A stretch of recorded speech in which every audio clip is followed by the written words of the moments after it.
I'm Lauren from Legends of S.H.I.E.L.D., a Marvel Universe fan show, part of the Gonna Geek Network, just like the show you're checking out now. Shows on the network are individually owned, and opinions expressed may not reflect others. Find other incredible geeky shows at GonnaGeekNetwork.com. Capes on the Couch podcast is for entertainment purposes only. Dr. Issues is a psychiatrist, but he is not your psychiatrist and does not have knowledge of your individual situation. For any personal mental health concerns, please consult your own healthcare providers. For medical emergencies, please call 911 or the designated number in your area immediately. Remember that you are not alone and help is out there.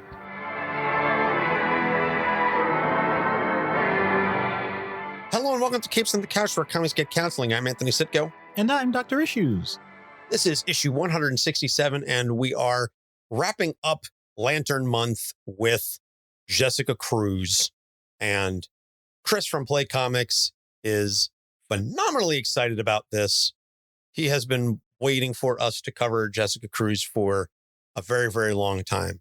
This and Ghost Spider / Spider-Gwen are probably among his favorite characters of all time. And so I'm sure the day we get around to getting to Ghost Spider, he can die a happy man at that point. So, Chris, this one's not specifically for you, but I hope you enjoy it. And I hope the rest of you enjoyed as well. Thank everybody who joined us for the watch party. That was a lot of fun. It's always interesting watching that movie. But we will have to do this again at some point in the future. Maybe not Green Lantern, obviously, but we'll do another watch party event because it was a good time. So that being said, let's just get right on into the background. Jessica Cruz, created by Geoff Johns, Ivan Reis, Doug Mahnke, and Ethan Van Sciver in Justice League number 30, July 2014. She technically had a cameo appearance with like her hand in a Green Lantern, I want to say number 20, but from a short time earlier. But her first real appearance was in Justice League number 30. So her backstory is that she was on a camping trip with her friends when they witnessed mobsters burying a body. And then the mobsters spotted everybody and said, "We can't have witnesses." So proceeded to kill everybody but Jessica. Jessica escaped. Unfortunately, the mobsters killed all of her friends. When she finally returned back to her house, she was so overcome with anxiety and trauma and agoraphobia that she locked herself in her apartment for 4 years because she was always afraid that the men were going to come find her and that if she stayed in her apartment, she'd be safe. So when the Crime Syndicate of Earth-3 came to the planet and Power Ring was killed, the Earth-3 evil universe version of their Green Lantern, that ring found Jessica and bonded to her because of her fear. The ring took over and led to her attacking the Justice League and the Doom Patrol, and it took the combined might to try and attack her. With the help of Batman and then Hal Jordan, she learned to use the ring and control it instead of letting it control her. During the Darkseid War, Darkseid's daughter Grail summoned the Black Racer to kill the Flash, thus enabling the Racer to have the speed necessary to go ahead and kill everyone on the planet in a very short period of time. And Jessica managed to overtake the ring's control just long enough to jump in front and attack the Black Racer. Initially, it was presumed that Jessica was dead, but it turns out it only killed the entity within the ring. And then a Green Lantern ring approached her and turned her into the newest Earth Lantern. And that makes, what, 7, 8 at this point? Yep. There's a lot of Earthbound Lanterns. So Hal partners her with Simon Baz, who has only at this point been operating as a Green Lantern for a couple of months. And right after they start working together, they have to take on Atrocitus. You can go back and listen to last week. And the Red Lantern Corps, who are constructing a Hell Tower on Earth. They do manage to destroy the tower, but the Rage Seed was still implanted in the Earth by Dexstar. And if you are a patron, you can go and listen to our Patreon exclusive episode on the universe's angriest cat. She joins the Justice League and helps them take on Dr. Manhattan, albeit unsuccessfully. Then after the central power battery on Oa gets destroyed, she gets stranded on an outpost alone in space for about a year and manages to fight off Sinestro Corps members when they show up at the station in search of supplies. She earns a yellow ring after this and then joins the Sinestro Corps as the Lantern of Sector 2814. And again, full disclosure, as I said last week with Atrocitus, unfortunately, I've been reading a lot of Lantern stuff. I haven't gotten through everything on DC Universe Infinite, so I don't, that was been like the last year. I'm sure she's probably returned to being a Green Lantern at this point. Those color lantern changes never stay for very long. It's usually just for the context of that story. So I'm sure Jessica Cruz is currently a Green Lantern. I just don't know what led to that happening. Sorry. As I said last week with Atrocitus, he hasn't been a character for that long. And Jessica's only been hasn't even been around for a decade. So the backstory isn't a whole lot, but they've really kind of put her into a lot of stories in that short period of time. That's true. I mean, if you want to talk making things different, I mean, you could talk about John being an ultraviolet lantern. I mean, there's so many random things in this universe. Yeah, and we haven't even gotten into Sojourner. I forget her last name. She's only been a lantern for like 2 years. Mm-hmm. The newest Earth Lantern, even newer than Jessica at this point. It's like every couple of years at this point. You know, there was a long time from Hal to John. Then it's still a good amount of time from John to Guy, and then from Guy to Kyle. And then there weren't any new lanterns. Simon was the first new Earth Lantern for some time. And then it was Simon, and then Jessica, and now Sojourner. Yeah. So hold off a bit. These rings are getting around. I'm just saying, Mogo needs to chill out with sending some of these rings. So let's just jump right into the issues then. So the theme for Jessica is, you got this, but what if you don't? And it's obvious, and it's even discussed in universe. She suffers from post-traumatic stress disorder. Clearly, no question whatsoever. But it manifests itself in a couple of different ways, and that's what we're going to discuss. So everything here is under the broad umbrella of PTSD, presenting as a variety of symptoms. So the first one we're going to discuss is the biggest one, at least as it relates to the backstory, the agoraphobia. She locks herself in her apartment and doesn't get out for 4 years. Her sister tries, her friends try. They're like, hey, come on out. I know you're scared, but it's okay. You can come on out, please. It's not even just that she won't come out. She also won't let anybody in. Yeah. That's a dangerous combination. Yep. It's at a certain level, I don't even need to make it complicated. It's survival. And that's really obvious. If people have tried to attack you, then you don't want them attacking you anymore. So you protect yourself. And if nobody's around, then nobody can do anything to hurt you. So there you go. Mission accomplished. That's that. Oh, wait.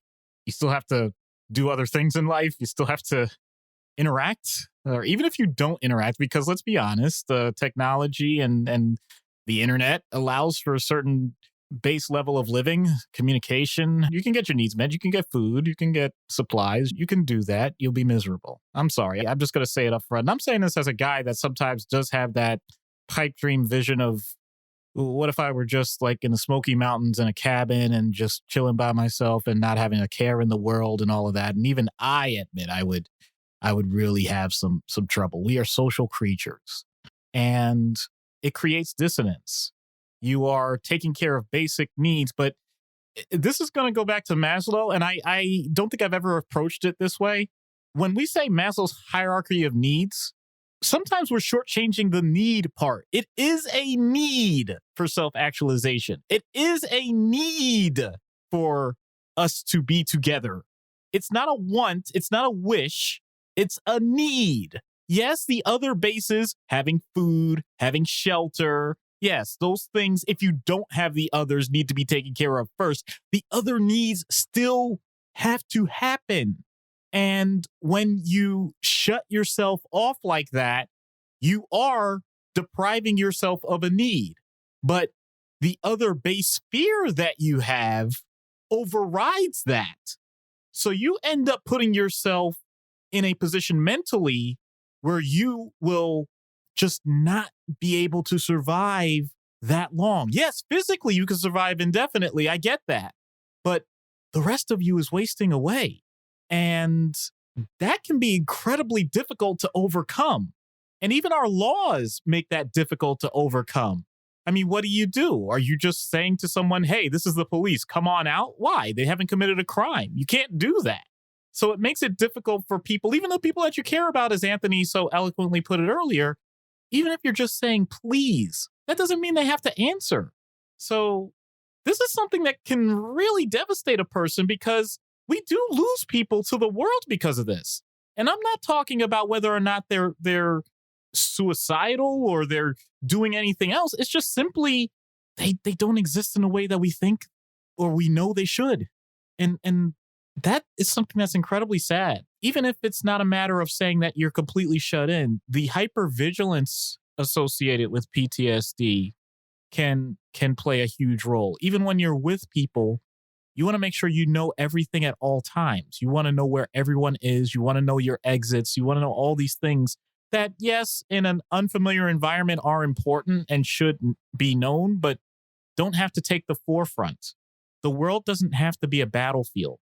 Unfortunately, for people like this, their brain has received information to the contrary. Yeah, you can spend all the time in the world telling her, no, it's okay. And she said, yeah, that's nice, but you haven't lived my experience. And certainly as professionals, you're not going to invalidate that. That's not always easy for untrained individuals. I will put it as politely and genteelly as I can. Untrained individuals to not invalidate those kinds of experiences, because that's essentially what her sister and her family are trying to do. Say, yeah, we love you.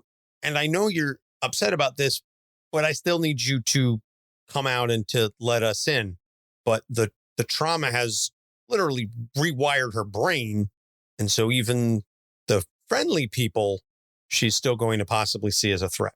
And we see this play out so often, even when she comes out of her apartment. Because first off, she's dragged out by the ring. It literally bonds to her and then drags her outside and starts attacking. And she is just completely losing it.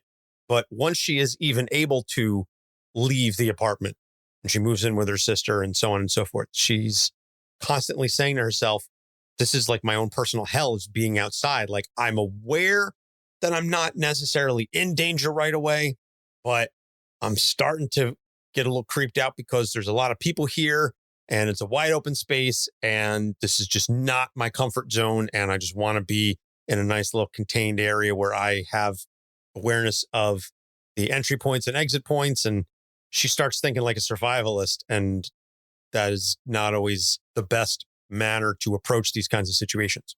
And it ties perfectly into the next issue, which is PTSD as anxiety, that she is very open about the anxiety attacks that she has as a result of going outside, engaging with other people. It has definitely impacted her social ability, her interactions with other people, because in the back of her mind, there's always that fear. Is this going to go sideways? And how do I protect myself from it? Yep. The best way I can describe anxiety as a whole, because there are so many variations, and as a character, I think she's a good example of how it can go so many different ways, is what if your brain at this point is creating scenarios for itself about how things go wrong. So if it's social anxiety, what if I mess up? What if people don't like me? What if I say something wrong? What if I do something wrong? What if people think I'm ugly? What if all these random things. And are they possibilities? Yes. None of them are absolutes. None of them are guarantees. If it's panic disorder, sometimes it's the symptoms themselves.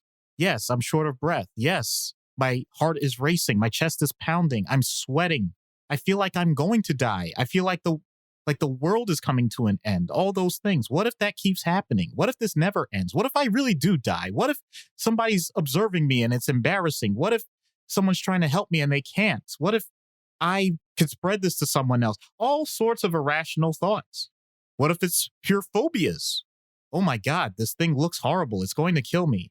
Oh no, that thing that's out of the corner of my eye, is that a snake?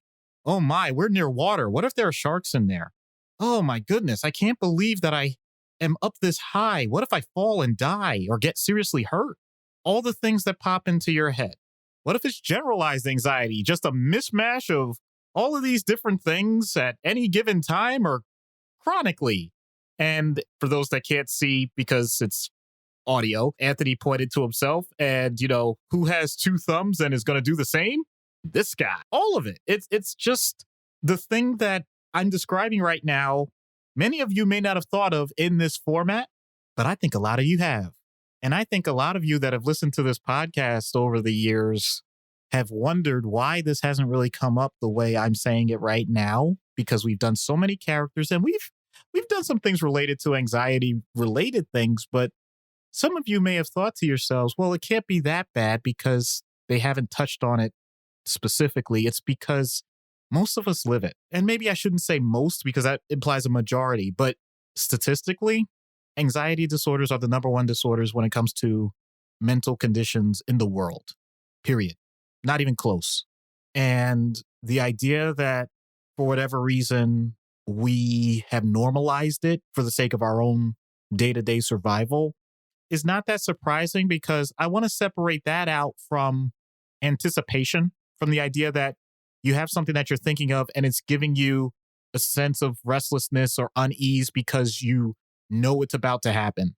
If you're excited because you're about to go on vacation, that can be anxiety, but it's a quote unquote good kind of anxiety.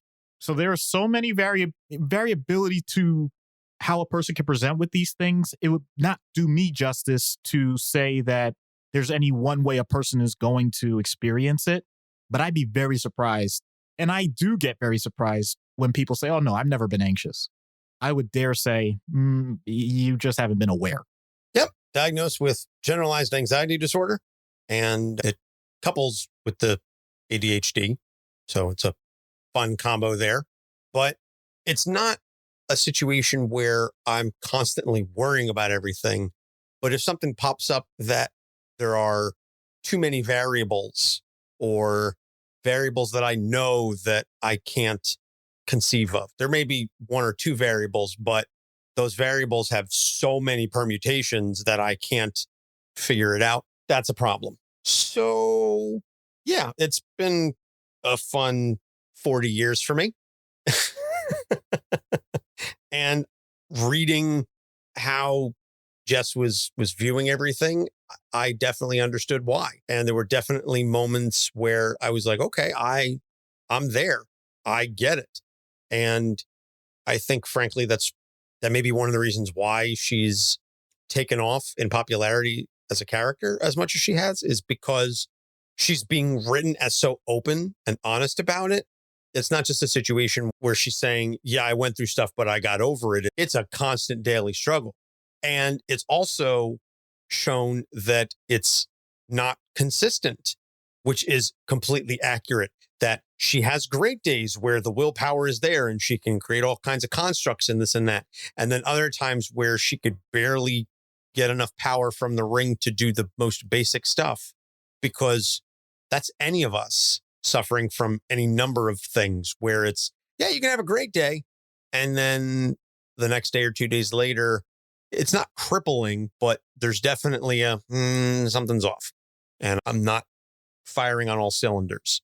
And the struggle there comes from not catastrophizing the bad days and comparing them to the good days and saying, oh, but yesterday or 2 days ago, I had a great day. Why am I backsliding? Is something going wrong? And then that creates an Ouroboros of anxiety because now you're feeding itself.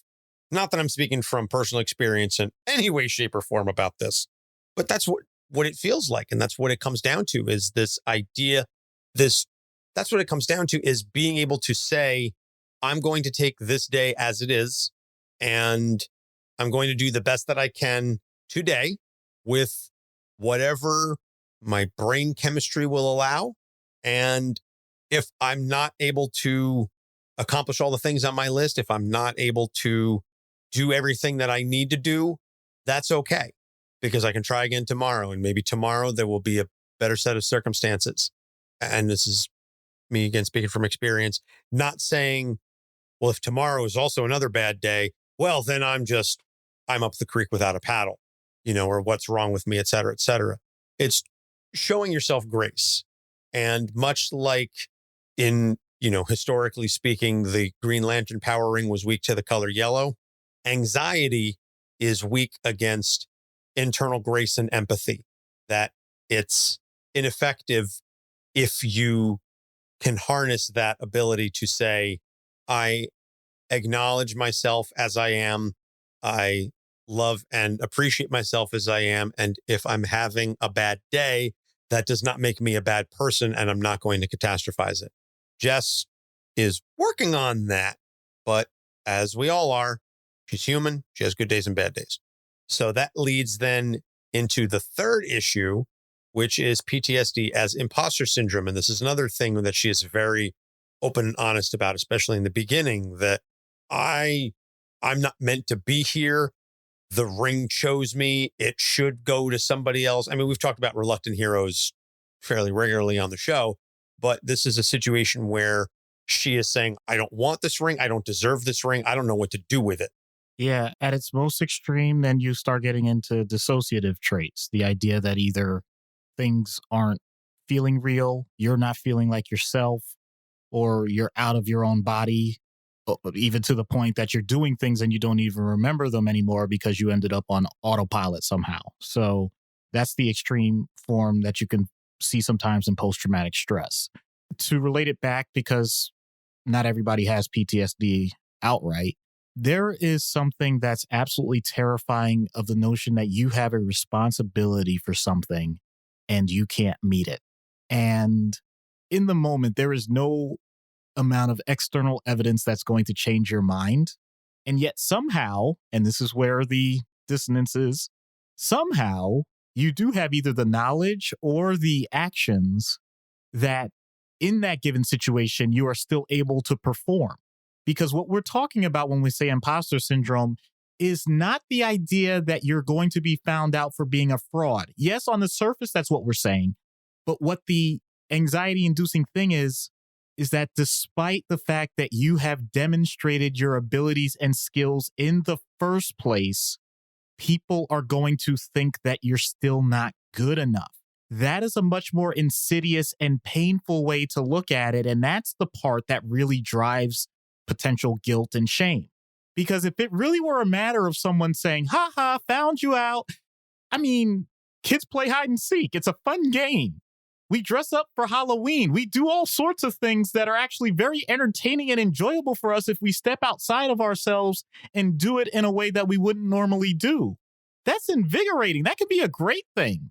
Sometimes you're planning someone's birthday party and it could be a wonderful surprise, except for me. Don't ever do that unless I ask for it. But the point still stands. Like, there's plenty of situations where you can quote unquote be an imposter and it doesn't cause that dissonance. The problem is when you feel like you've put a good faith effort and for whatever reason, your own psyche, your own mental construct has said, this is still not right. This is not good enough. And the first challenge that I get on it, I'm going to fold up tent. I am going to be exposed and I am going to have to carry my belongings and go somewhere else because I am forever shamed.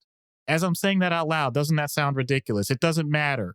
It's amazing what our brains can do to ourselves when it comes to these things. And I'm going to do this, and I know I've done this before with other episodes, because this whole thing, it really does hit home. I have a plaque in my office that says my name, and it says Chair of Medical Staff. And depending on the type of day I'm having, there are times I want to just take one of my markers and just black out all the letters so that it says nothing.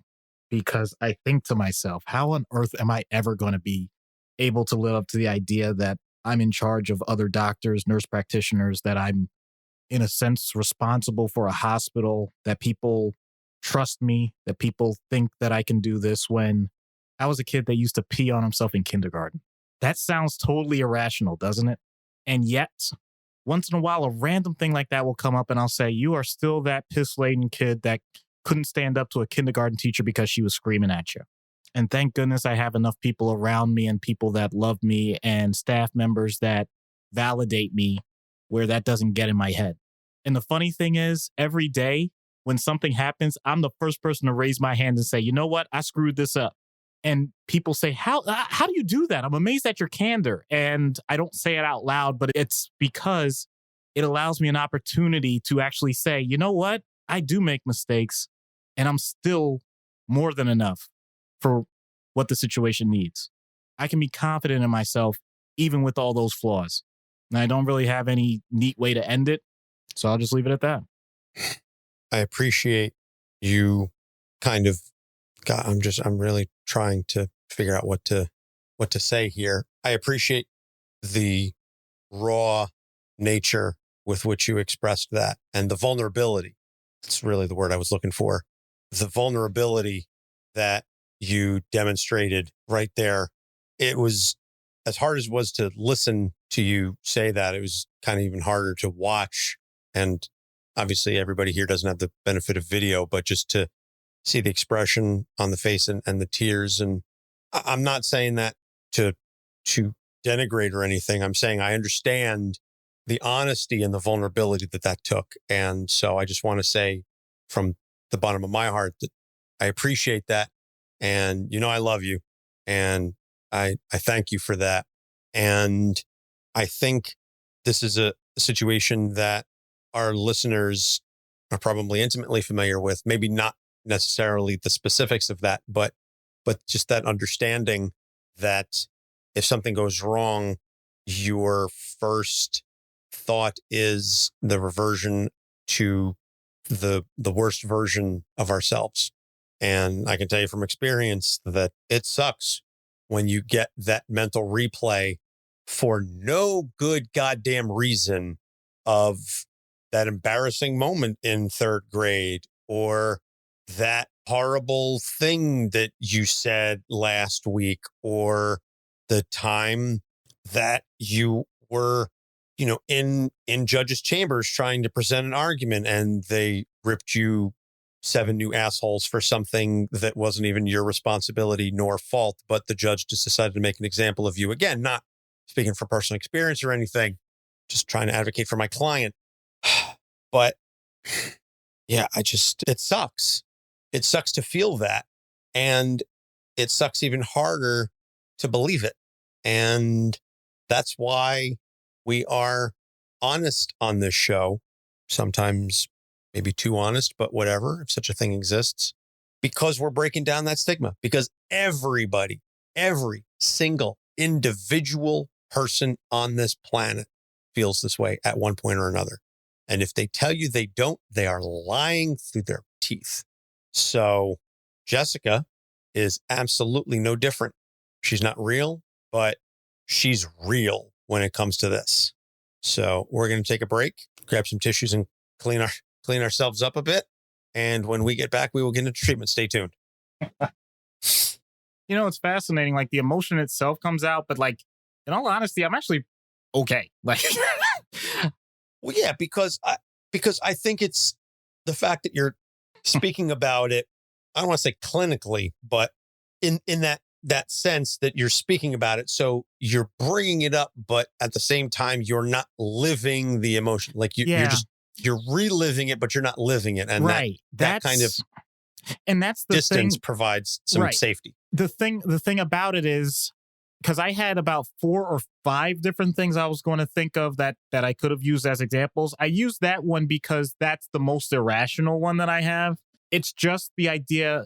I actually, years ago, I'm saying, I don't know if it was first year of residency or 4th year med school, like somewhere in that range, when I was, talking, obviously part of my training, like you do get therapy. So in my therapy, one of the things that was said to me, they said, what is something that you wish someone had said to you in the moment?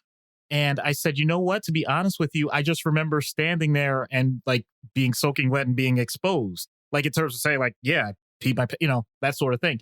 I said, I don't remember anything after that. And they said, well, that wasn't my question.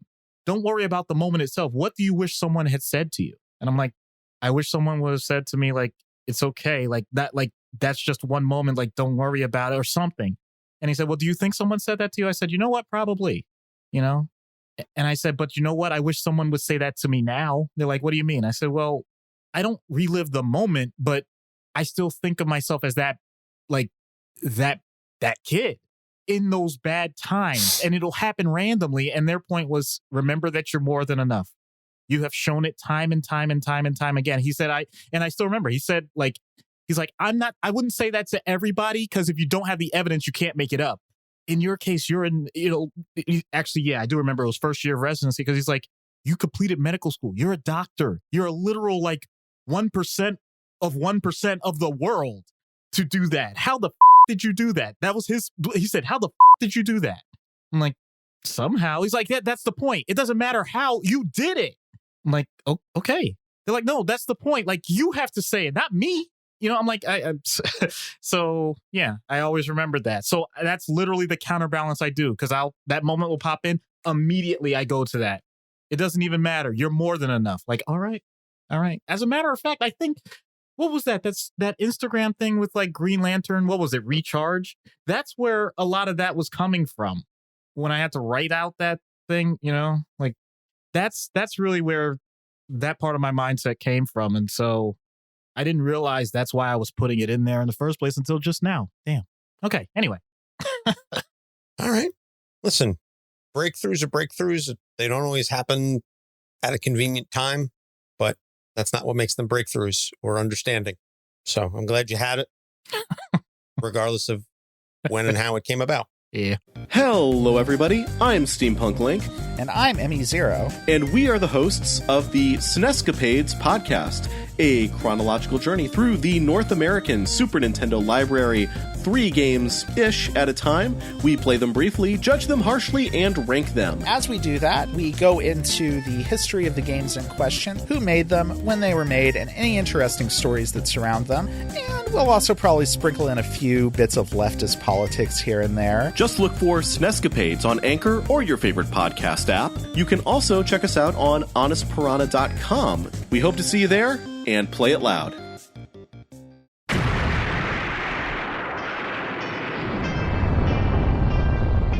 I am Connor from the House of L. And I am Ray from the House of Zod. We are 2 of the many, many survivors of Krypton's destruction, and we have made our home in Australia, and dare I say, have become Australians, for better or worse. But we have also decided to read Superman comics, read Superman books, watch Superman shows, cartoons, movies, basically everything Superman, and from an Australian perspective as well. Whether you're a seasoned fan, like me, Or whether you are coming in fresh, wide-eyed and wanting to learn more like me, then this podcast is for you. Join us for our bi-weekly adventures available on all good podcast catchers.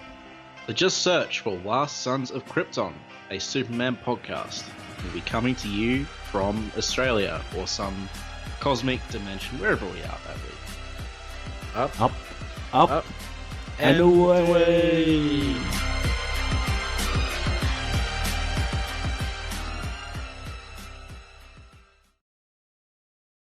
Hi, I'm Jeremy Whitley, and you're listening to Capes on the Couch. And we're back and recovered a bit. So let's dive into treatment then.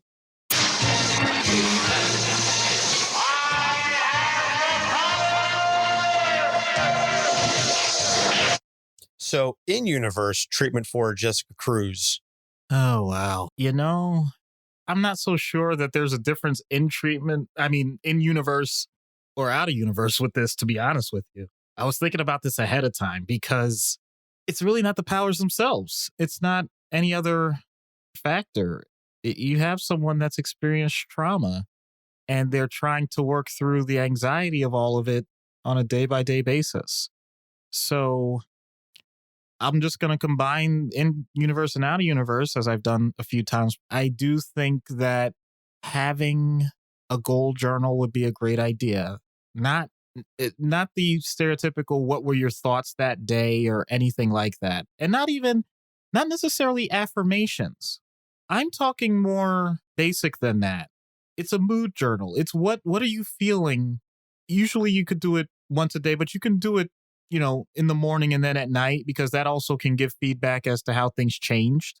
But the whole point of it is not even necessarily in the moment processing anything. As you had alluded to earlier, Anthony, it's giving yourself that timeline, that guide of what is actually going on with you. Because many people with high levels of anxiety also are craving high levels of objectivity, and seeing for yourself what you are saying you're experiencing. Now you're just debating yourself, which it's not a debate anymore. It's just data.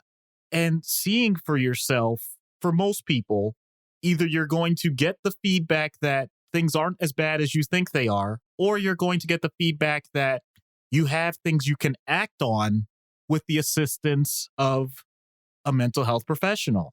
Either way, you're going to be in a better place than if you just kind of winged it. So if you're noticing that your anxiety level was at a 10 and then at a 4 and then at a 2 and then at a 5 and then at a 10 and then at a 7 and then at a 2.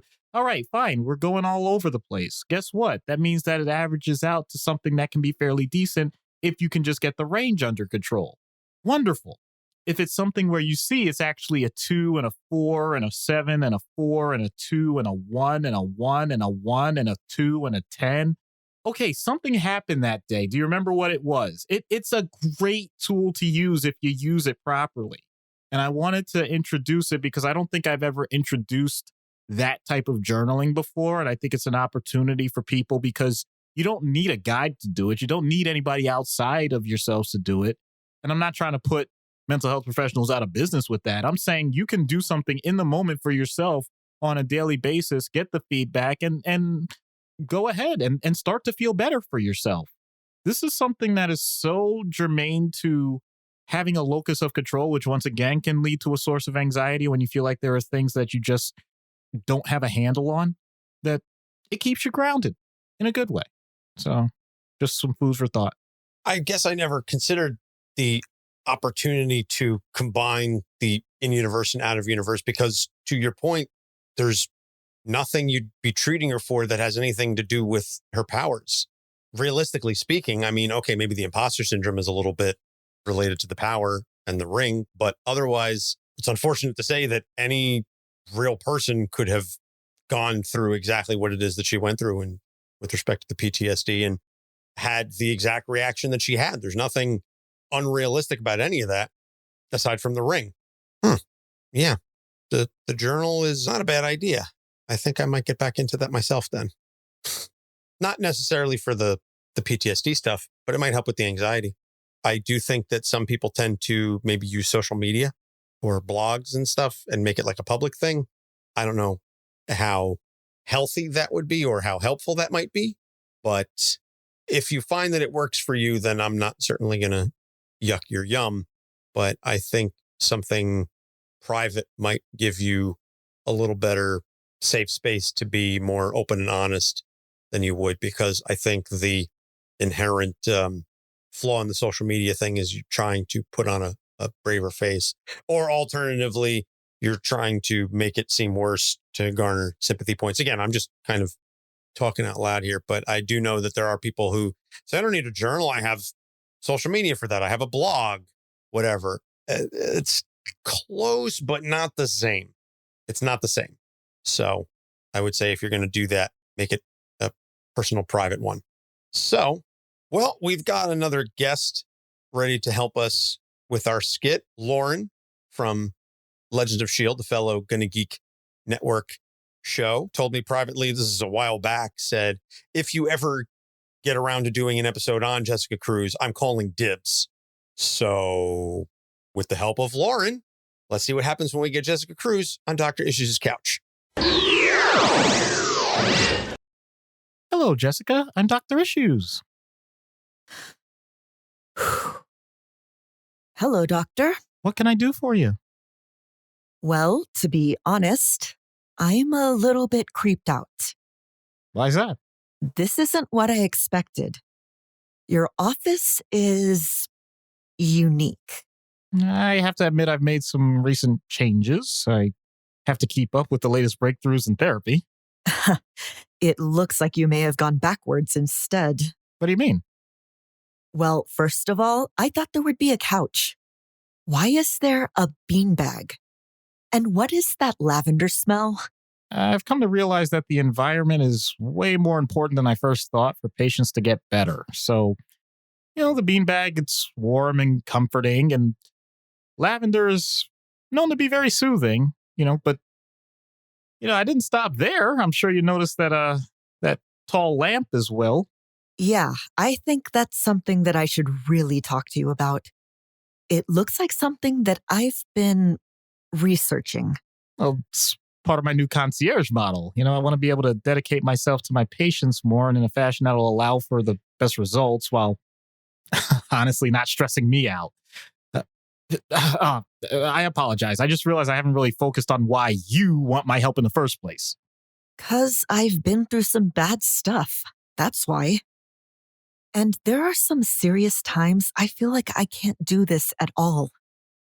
Well, maybe this is TMI on my part, but I can't blame you for feeling that way. I get that way myself sometimes. That's pretty common. But what does that do to you emotionally? It makes me want to jump out of my skin sometimes. I become a nervous wreck. Anxiety. Got it. But I notice with what you have right there, clearly you've been managing very well for yourself. What, the ring? That's part of the problem. Everybody thinks I have it all put together. It makes me feel like an imposter. What's that saying? Dress for the job you want? You're one to talk. You don't really dress like a doctor. I used to dress up in a full suit, but then I became more comfortable with who I am, so I just dress the way I want. Is that why you went with this color scheme for the office? To match your personal preference? If you must know, I actually picked this as a compromise. My favorite color is blue, and my daughter enjoys purple, so somewhere in between seems fitting. Why are you so fascinated with the random intricacies of my decor? I'm supposed to get to know your situation, not the other way around. Is it really that obvious? Well, you've been fidgeting for quite a while. You constantly look over your shoulder, and so far all you've done is critique me to the point that if I weren't so chill about all of this, I'd be insulted. Like I said, I've been through a lot in my life. It pays to be safe. I don't expect you to go into details, but if you could at least identify what type of trauma you've had, might be helpful. My face, rather my eye, gives it away. You're not stupid. That definitely looks like a source of pain, and I'm sorry. But there's more to it than that. You seem distracted. Is there anything else? You're definitely perceptive. I'll give you that. I can't do this, okay? I can't do this. Whoa. Didn't mean to get you that upset. Well, you did. Not you, really, but what you're doing. I'm doing my job? No, you're doing someone else's job. And that's what I'm trying to figure out. This could have been simple. This is official Green Lantern Corps business. This office has been on our radar for months. We know who comes in and out of here, but lately something has changed. Please provide us with the appropriate information, or I may have to use force. Well, at least you're nicer than the Joint Commission. Okay, here goes. I've made a deal with a private equity firm of sorts. It's not a complete buyout, so I still have significant control. Heck, they didn't even want money. They just wanted my office to be able to accommodate certain situations along with my professional expertise. Is that how you brainwashed Guy Gardner into thinking you're the best psychiatrist ever? What? No. And is that how you survived Atrocitus without being obliterated? He just left on his own. I thought I was going to die. This call is important. Don't move. Wouldn't dream of it. Hello? What? That was never supposed to happen in our lifetime. I'm not... You can't... Someone else. Anybody else. You're asking for failure. No. We have to leave now. Now! Well, apparently it's my turn. I don't care. It's not that important. You don't know that. Hello? This is Dr. Issues. Oh, I didn't realize it was you. Yes, I do think that's relevant to what's going on right now. I guess it goes along with being audited. Okay. I'll put in the orders. We don't have time for this. We have to leave. There's a creature that can destroy all of us coming here right now, and he is not about making friends. It's another lantern. The only orange one. Well, nope. Actually, we have to stay. More importantly, when I tell you, you have to open that door over there. The closet. You're gonna have us hide in the closet. This is ridiculous. We're not going. He is. You're not trapping the greediest being in the universe in a closet.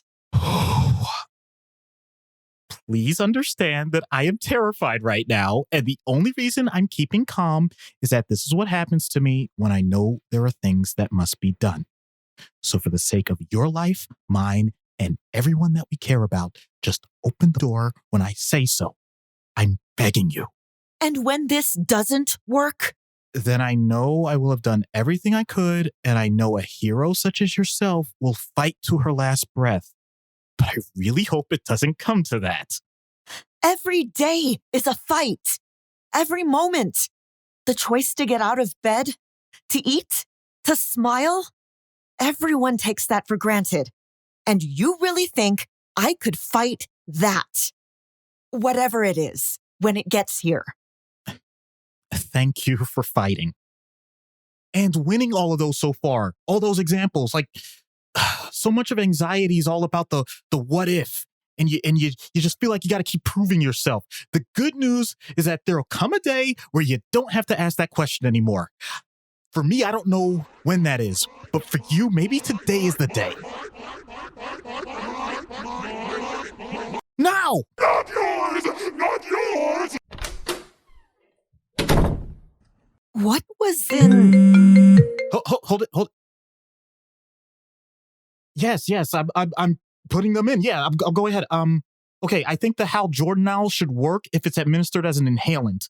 I'll admit I don't know what the normal vital sign should be for something like that. I know the protocol. I'm not aware of any next of kin listed. Estimated length of stay is 5 to 7 days, or epochs, whatever term is appropriate according to you guys. All right, thanks, bye. What did you do? It'll all make sense if you open the door again. Are you insane? We can't let him... He's not in there, is he? See for yourself. It's empty. And it looks like a hospital room? Crisis area, to be exact. I'm not a contractor, but I'm guessing there's some interdimensional stuff at play. Then where is he now? To be honest, I don't know how to describe it, but since I'm going with the hospital idea as an analogy, the best thing I could say is that he's being held for observation with a plan to return to his residence. There is no way the Guardians authorized this. I'm no expert in those types of discussions. All I know is I have someone who can give a proper report of a system like this working for the first time. Thank you so much. You'll need some official documentation. Right now, the best I can do is my card. I can't read it. It's like it's in some sort of alien language. Yeah, actually, I can't read it either, but for some reason I can understand it. The one thing I will admit, because this is all official, they did mess up my name, though. It says Dr. Ishigo. They also said that this is only for lantern situations. So really, in all honesty, my office isn't always like this. I don't think that's a mistake.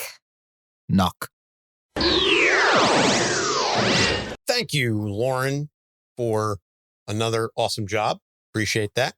You can hear her on Legends of S.H.I.E.L.D. and you can find her on the internet on Twitter as Sith Witch 13. I think she's also in our Discord and chats there in the Gonna Geek Discord, which you can find our show and lots of other awesome shows like Legends of S.H.I.E.L.D. and Play Comics and Better Podcasting and a whole host of others at GonnaGeekNetwork.com. We are proud members of the Gonna Geek Network. So grateful to have the assistance and the cross promotion. So recommended reading for Jessica Cruz is the Green Lanterns series that came out of the Rebirth. It stars Jessica and Simon Baz. So they're kind of working as partners. It's an interesting read. But like I said, it really kind of puts the spotlight on Jessica and Simon as well. So this is going to wrap it up officially for Lantern Month. As I said, if you go to patreon.com/Capes on the Couch and subscribe, you can unlock our Patreon exclusive episode on Deck Star. And we will be doing this again, this theme month idea, in the not too distant future. But Doc and I will have that conversation separately. This was just kind of like a, hey, let's just see what happens, see how the patrons play along. And everybody seems to have really taken to it. So next time we'll go with a different theme. So next episodes, getting back to the regular swing of things, is an interview with Ted Anderson about his graphic novel Side Effects. Then we cover Animal Sidekicks, which should be an interesting discussion. And then to tie into the release of Ant-Man Quantumania, we will be talking about Kang the Conqueror. And I'm very much looking forward to that movie. I know the trailer just dropped not that long ago, the final trailer for it. And this looks heavy, man. Like the first two Ant-Man movies look like fun. And hey, this one, not fun. No, this one is not fun, not light, not airy at all. And I'm here for it. So you can go back. We actually did cover Hank Pym, and we've covered a couple of the characters related to the Ant-Man universe. And you can find all of them on our website, capesonthecouch.com. And we are on social media, Facebook, Instagram, Twitter, and TikTok at Capes on the Couch. So if you listen to us on a platform that allows you to like, rate, and subscribe, please go ahead and do so, because it helps get us in front of more viewers and helps us spread the word about the show, which we always greatly appreciate. So, Doc? I don't actually have a pun for this. I just wanted to give an explanation. So the entire skit stems from one basic question from Anthony, so I'm just going to pose it to everybody else out there. What color lantern are you? And I do appreciate that for the first time in our almost 5-year history, there's some continuity between the skits over the past couple weeks. Yep. It's been a real joy. Don't expect that as a common thing, okay? Yeah. Special circumstances. And as I said previously, I would absolutely be a Blue Lantern. So for Doc Issues, I'm Anthony Sitko saying all will be well, and we'll see you next week. Capes on the Couch podcast is for entertainment purposes only. Dr. Issues is a psychiatrist, but he is not your psychiatrist and does not have knowledge of your individual situation. For any personal mental health concerns, please consult your own healthcare providers. For medical emergencies, please call 911 or the designated number in your area immediately. Remember that you are not alone and help is out there.